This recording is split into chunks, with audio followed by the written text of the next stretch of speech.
Graphing a plane. First, I need to know the equation of a plane in 3D space. In this equation, A, B, C, and D will be numbers. The x, y, and z are the variables.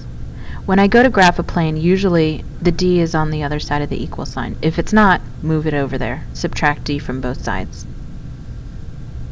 The steps to graph a plane are as follows. First, you're going to plot the intercepts.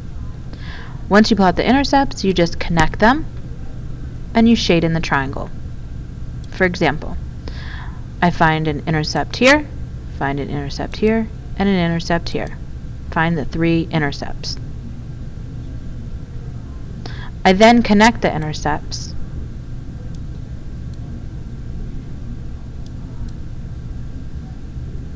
and that's the representation of the plane. I then shade in this triangle and that's the plane we're looking for.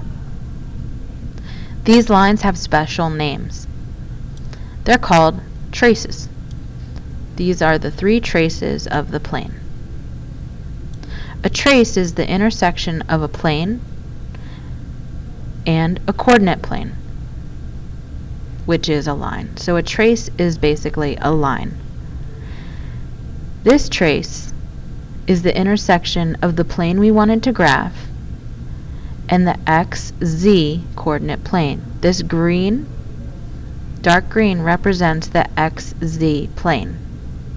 The white represents the yz coordinate plane.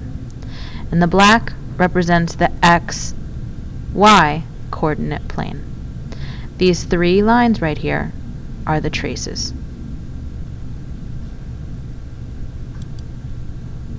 So for example 1, we want to sketch a graph of the following plane. As you can see, in this case, the D is already moved to the other side, 6. You always want to have the D over here. It's going to make it easy to find the intercepts.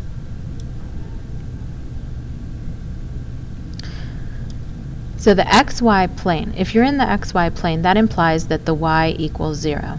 And when the y equals 0, that means this term goes away. And likewise, for the xy plane.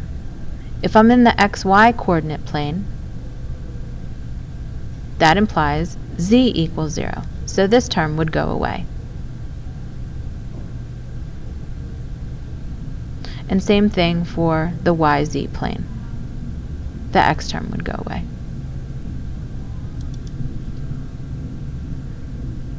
So let's find the intercepts of this plane. So if I'm looking for the x-intercept, the point at which the plane touches the x-axis, that means y and z are 0. So I would plug in 0 for y, plug in 0 for z. And I get 0 here and 0 here. Those terms go away. So I'm left with 3x equals 6. So divide by 3 from both sides, and I get x equals 2. So the x-intercept is at 2, 0, 0. I continue on finding the y-intercept and the z-intercept.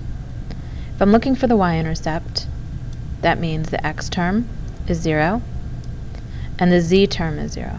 Those 2 terms go away. So I'm left with negative 2y equals 6. Divide by negative 2 on both sides, I get y equals negative 3. So my y-intercept is 0, negative 3, 0. Again for the z-intercept. Cover up the x and the y because those are 0. Solve for z. I get z equals 2. So the intercept is 0, 0, 2. I then plot these intercepts on my graph. Okay, so let's plot these intercepts. 2, 0, 0. So I go 2 in the x direction, 0 in the y, 0 in the z. Here's my x-intercept. Y-intercept, I go 0, negative 3 in the y direction, and 0 in the z, and finally the z-intercept, 0, 0, 2. Those are my 3 intercepts right there. I then connect those lines, or to connect those points, to make the traces, which are lines. There's my plane. And just shade this in to represent that it's a plane and not just 3 lines. I also will be asked to label the 3 traces and determine the equations of the 3 traces. So, like I said, if I'm in the xz plane, that implies that y equals 0. So if I'm looking for the xz trace, this is the xz trace right here. If I'm looking for the xz trace, that means I just cover up the y term. And I'm left with 3x plus 3z equals 6. And right there is my equation for the xz trace.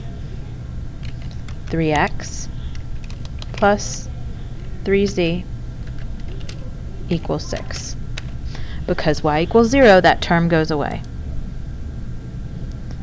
Find the other 2 traces and check your answers.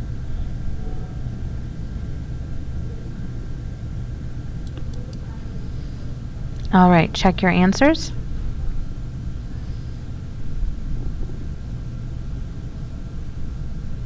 Over the weekend, your homework is the review for the unit test that will be next week. Next week, probably Tuesday or Thursday.